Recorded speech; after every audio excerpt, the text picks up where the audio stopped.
Happy Halloween, everyone, and welcome back to the Wolf Den Library. My name is Miss Evelyn, and today we are going to begin reading Dracula by Bram Stoker. This is the great illustrated classics version. It has been adapted by Jack Kelly, illustrated by Pablo Marcos, and published by Baronet Books. I hope you all enjoy it. Chapter 1. Welcome to Transylvania. What a long way this is from England, Jonathan Harker thought as he looked over the old hotel he had been given a room in. The old woman who kept the place looked nearly as ancient herself. "Here's a letter for you, young man," she said, handing Jonathan an envelope. He opened it quickly, knowing it could come from only one person, the very one who had brought him here on this strange journey. Jonathan read the few lines it contained. "My friend, welcome to Transylvania. Tomorrow take the coach to the Borgo Pass. My carriage will meet you and bring you to me. Your friend, Dracula." Jonathan was glad to read the message. It meant his long journey was almost over. He had traveled from England all the way across Europe, over mountains, across rivers, and through deep, dark forests. Transylvania was one of the wildest parts of the continent. In fact, he couldn't find the castle of his host, Count Dracula, on any map. He was looking forward to meeting the Count and asking him about some of the strange sights he'd seen along the way. The people here were descendants of the Huns and the Turks. The men wore their hair long and had thick black mustaches. The hills were steep and wild. Jonathan made sure he noted everything in his journal so that he would be able to describe all the marvelous sights to his fiancée, Mina, when he returned. Jonathan was a young lawyer. He had come all this way to meet with Count Dracula, who had purchased a house in London sight unseen. When he asked the landlord of the hotel and the old woman, his wife, about the Count, they both crossed themselves and refused to say a word. Jonathan thought this odd. He found it even more disturbing when the old woman said to him, "Must you go, young gentleman? Oh, must you go?" Jonathan asked her what she meant. "Tonight is the feast of St. George. At midnight all evil things in the world have power. Do you realize where it is you are going?" she asked. She fell down on her knees and begged him not to make the trip. Finally, she put a rosary and crucifix around his neck and told him to wear it. "For your mother's sake," she said. The landlady talked to the driver of the coach. Jonathan looked for the words they used in a dictionary. It made him uneasy to realize they were talking of devils and witches and vampires. He made a note to ask Count Dracula about all these local superstitions. The coach carried its passengers out into the wild countryside, through dark pine woods. The road was rugged, yet the driver whipped the horses to go faster and faster. They climbed far into the mountains, the coach rocking on its leather springs like a boat at sea. The Borgo Pass was a gap where the road went through the mountains and down the other side. It was surrounded by deep, thick woods. Jonathan got out of the coach. He felt himself trembling and tried to shake the uneasy feeling. A carriage suddenly appeared, drawn by 4 black horses and driven by a tall man in a huge black hat, his face hidden in shadow. He held out a hand to help Jonathan into the carriage. His grip was like steel. All Jonathan could see of his face was gleaming eyes and sharp white teeth. The coach and its other passengers continued on, leaving Jonathan alone in the carriage with its strange driver. Suddenly he felt very cold, a strange, lonely feeling. "The night is cold," the driver said. "My master, the Count, asked me to take good care of you. Here is a rug to keep you warm. Under the seat you will find some plum brandy." Somewhere in the distance a dog howled. Then farther off another answered. A minute later another, a sharper howl, echoed through the mountains. A wolf. The horses reared up and plunged. Jonathan was so scared he almost jumped from the carriage. The carriage went on into the night. It passed through a tunnel of dark trees. The wind began to moan and grow bitter cold. Snow was falling. The howling of the wolves closed in on all sides, but the driver didn't seem worried by them. Several times the driver stopped the carriage and ran off toward mysterious blue flames that burned in the woods. Jonathan had to rub his eyes. He could see the flame shining right through the body of the driver as if it were made of glass. The carriage stopped again, and the driver wandered far into the darkness. Jonathan waited nervously for him to return. Then the horses started to tremble and screech with fright. "What could the matter be?" Jonathan asked himself. "I don't hear any wolves howling now." He looked out into the darkness. When the moon came out from behind a cloud, Jonathan could see that the wolves were all around the carriage. The moonlight showed their white teeth and loose red tongues and shaggy hair. Their silence was worse than their howling. Jonathan, all alone in the dark, was so terrified that he couldn't move. Suddenly they all began to howl as if something had touched them and set them off. The horses jumped and reared and rolled their eyes. Jonathan beat on the side of the carriage to scare the terrible beasts away. The wolves just came closer. Chapter 2. The Strange Castle. Just as the wolves were closing in, Jonathan heard the carriage driver approaching. The man ordered the wolves back. He shouted and waved his arm. They obeyed his command and slunk away from the carriage. This incident was so frightening that Jonathan shook with fear as the carriage continued into the mountains. On and on they went, climbing ever upward. Jonathan must have fallen asleep. The next thing he knew, they had stopped in a courtyard before a massive stone building. Jonathan again felt the driver's icy grip as the man helped him down from the carriage. Then the strange man led the horses through an archway and was gone. Jonathan stood there, alone in the gloom. Is this a dream? Jonathan asked himself. What kind of strange adventure have I gotten into? There's no knocker on this door. Will I have to wait here till morning? Suddenly, with a rattling of chains and a loud grating, the nail-studded door of the castle swung back. A tall old man, dressed all in black, stood staring at him. "Welcome to my house," he said. "Enter freely and of your own will." When Jonathan stepped inside, the man grasped his hand with a hand that was as cold as ice, the hand of a dead man. The grip was terribly strong, just like that of the carriage drivers. "Count Dracula?" Jonathan asked. "Yes, I am Dracula. I bid you welcome, Mr. Harker." The Count carried Jonathan's bags himself. A few minutes later, Jonathan sat down to a roast chicken and salad. The Count did not eat. He said he'd had his supper already, but sat and asked Jonathan many questions about his trip. During the supper, Jonathan had a chance to study the Count's looks, the high forehead, the massive eyebrows that nearly met over his nose. His sharp teeth stuck out over his very red lips. His ears were pointed, his skin very pale. The Count's hands were most unusual, thick and with hair growing on the palms. The fingernails were long and pointed. When one of them reached out to touch him, Jonathan felt a little sick. Out the window, Jonathan saw the first streak of dawn. Everything was very still, but from the valley below came the sound of many wolves howling. The Count's eyes gleamed, and he whispered, "Listen to them. They are the children of the night. What music they make." With that, he bid Jonathan good night and left him alone to wonder about all the strange things that had happened. When he awoke late in the day, Jonathan found his breakfast waiting and a note from the Count saying he had to be out. Everything in the castle was very luxurious. The plates were pure gold, but very old. Strangely, there was not a mirror to be seen anywhere, not even in the bathroom, nor were there any of the servants that would be expected in a big castle. Jonathan felt all alone. He spent the time till evening in the Count's library. He found many books on England. Finally, the Count joined him. "I've read all about your country," the Count said. "I hope you can teach me to speak your language." "But, Count, you speak English very well," Jonathan replied. "Not so. I know that everyone in London would consider me a stranger. When I move there, I want to fit in like everyone else." "I understand," Jonathan said. "Different countries have different customs," the Count went on. "We are in Transylvania now, not England. You may find things strange here. But tell me all about my new house." "The estate is called Carfax," Jonathan said, showing the Count the papers for the purchase. "It has a deep, dark-looking pond, a large, very old house, and an abandoned chapel. There are only a few houses nearby. I should mention that one of them has been turned into a private lunatic asylum, but you can't see it from your house." "I am glad the house is old," the Count said. "I could not stand a new house. I'm glad, too, to hear of the chapel. That means a graveyard.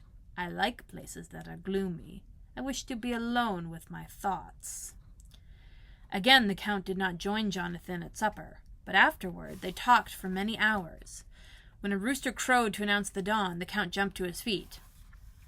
"Your conversation about England is too interesting," the Count said. "I forgot how time flies. I must let you get to bed," he added.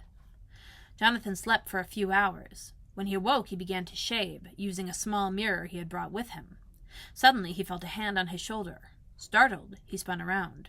It was Dracula. "Good morning," the Count said.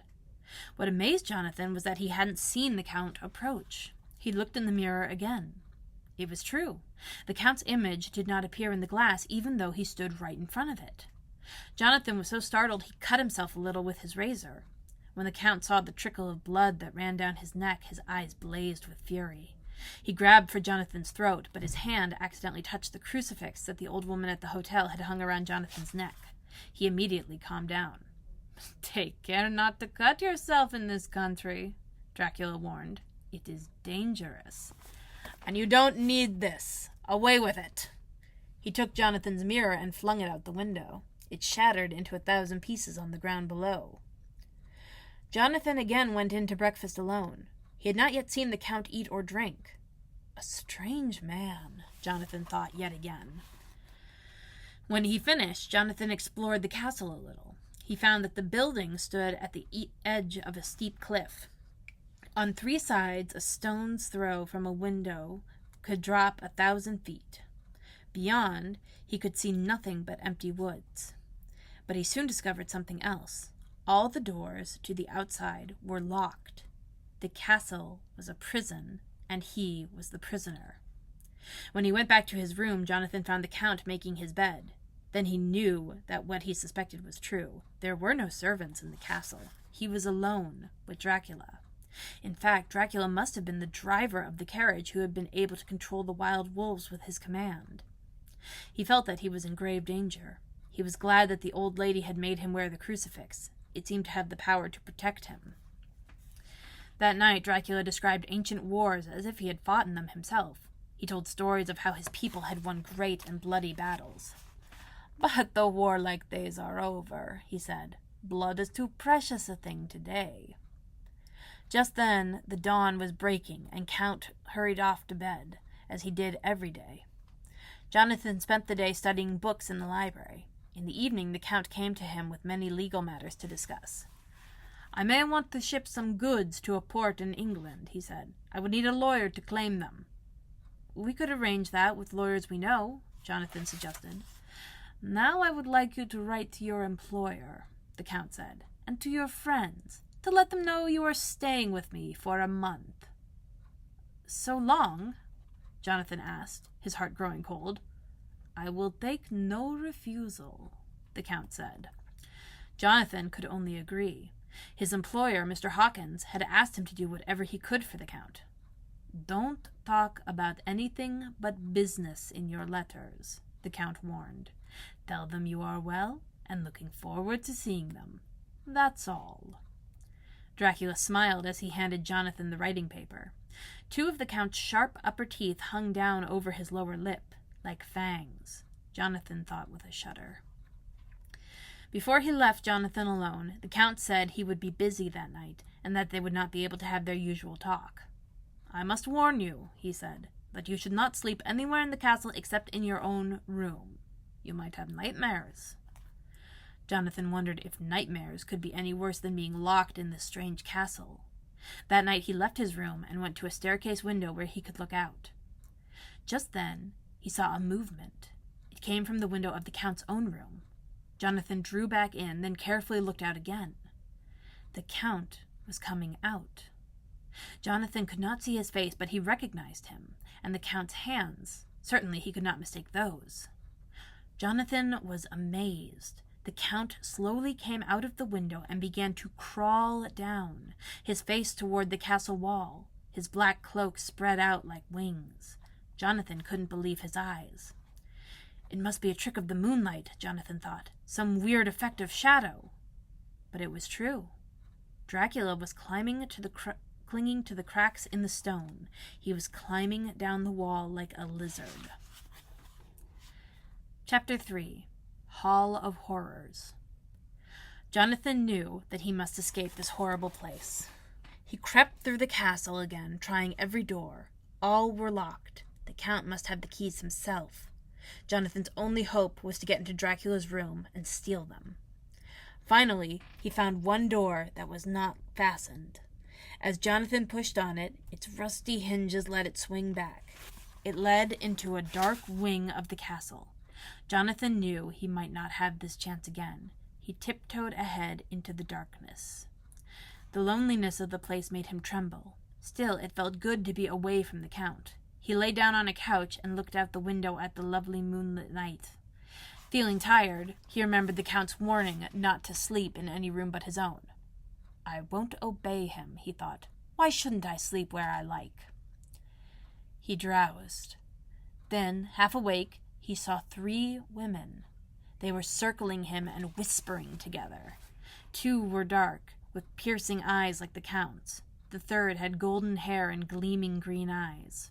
All had lips as red as rubies and brilliant white teeth. The 2 dark women laughed and said to the fair one, "You go first. We will follow. He is young and strong. There will be blood enough for all of us."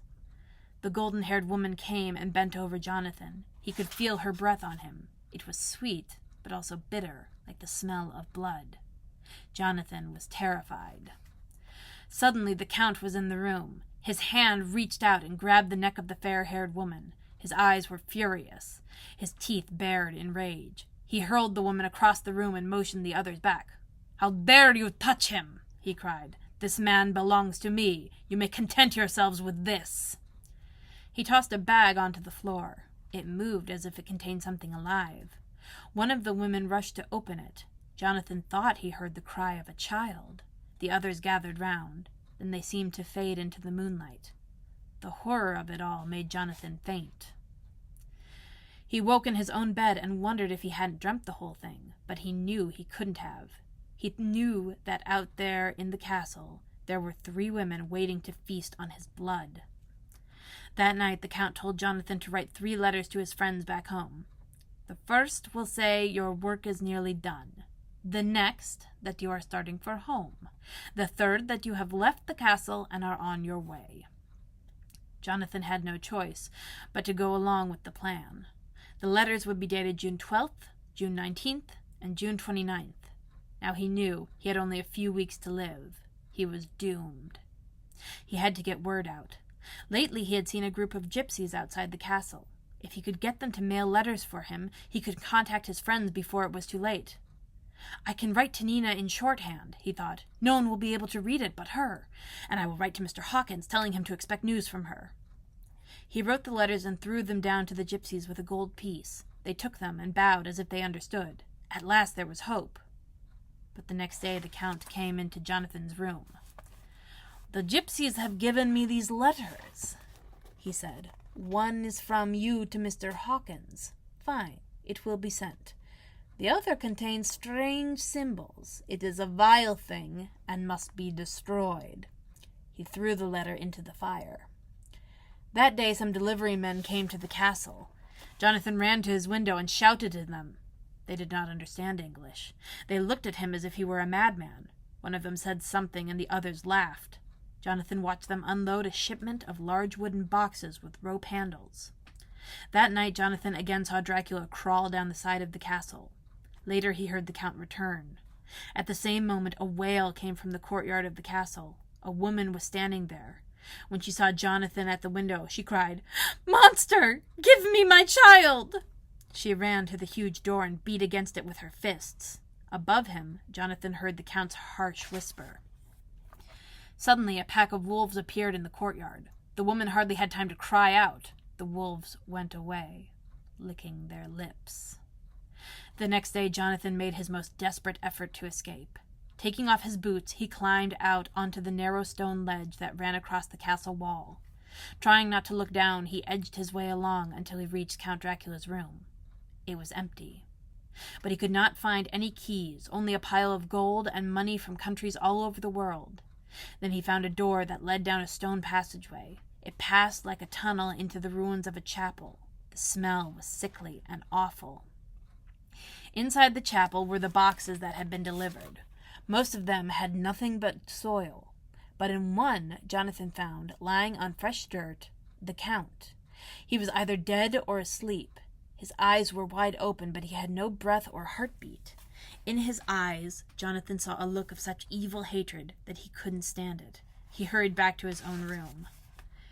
Before Jonathan knew it, it was nearly June 29th.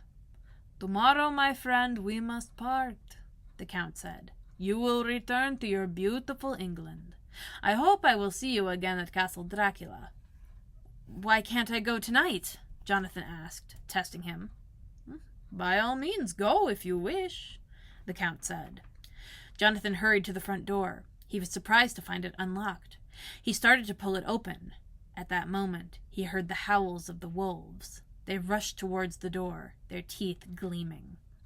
Jonathan knew there was no hope in trying to outwit the Count. He had to wait till the next morning. The next day, Jonathan again dared to cross the ledge to the Count's room. He went down into the ruined chapel. There was Dracula in his box. He looked younger, his flesh swollen as if with blood. "This is the creature I'm helping to move to London," Jonathan thought, "where he will find victims without number."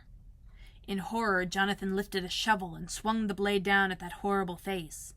But the eyes of the Count blazed so brightly that they seemed to turn the shovel aside. It only gashed his forehead. Then the box fell shut. Jonathan ran back to the Count's room. Downstairs he heard the doors creak open as the gypsies came to take away the boxes. He heard them hammering the lids shut and the sound of their heavy feet. "Now I am alone in the castle with those awful women," he thought. "Those devils!" He had to get out. He ran to the window. He wouldn't stay there. This time he would creep along the ledge until he found a way to escape, or he would die trying. "Goodbye, Mina." He thought of his beloved. He stepped out onto the ledge. And that's where we're going to stop for today. If you'd like to find out what happens next, remember to come back next week. Bye!